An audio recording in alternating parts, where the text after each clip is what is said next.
In this video, I'll guide you through how to go back on Typeform. Whether you're a seasoned user or just getting started with Typeform, knowing how to navigate back through your form can be incredibly useful. So let's dive into this simple process. First, you'll want to open your web browser and head over to typeform.com. This is where all the magic happens. Once you're on the homepage, make sure you're logged into your account. If you haven't signed up yet, you'll need to create an account first, but for those of you who are already users, just log in and we're ready to go. Now that you're logged in, the next step is to select a form. If you have multiple forms, you'll see them listed on your dashboard.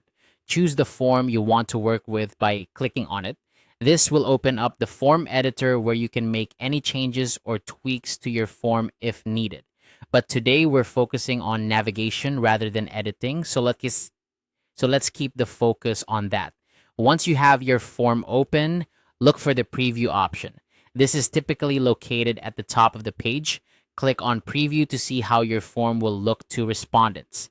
This feature allows you to go through the form as if you were filling it out yourself, providing a great way to test the user experience. As you go through the preview, start answering the questions in your form. This step is just like if you were a respondent, so take your time and input your answers. Once you've filled in a question, click OK or the equivalent button to move on to the next one. This process ensures that you're familiar with how the form feels from a user's perspective. Now here's the crucial part. Suppose you've answered a few questions but suddenly realize you need to go back to a previous question. No worries, this is where the magical feature of Typeform comes into play. In the bottom right corner of your screen, you'll notice an up arrow icon. This is your back button. Clicking on this arrow will take you back to the previous question, allowing you to review or change your previous answers if necessary.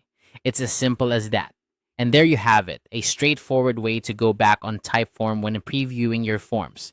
This feature can be a lifesaver, especially when you need to double-check your responses or make adjustments on the fly. Remember, practice makes perfect, so feel free to explore and familiarize yourself even more with Typeform's interface to get the most out of it. Thanks for watching, and I hope this guide helps you navigate your Typeform projects more effectively. Don't forget to like and subscribe for more helpful tutorials. If you have any questions or need further assistance, feel free to leave a comment below. Happy form building!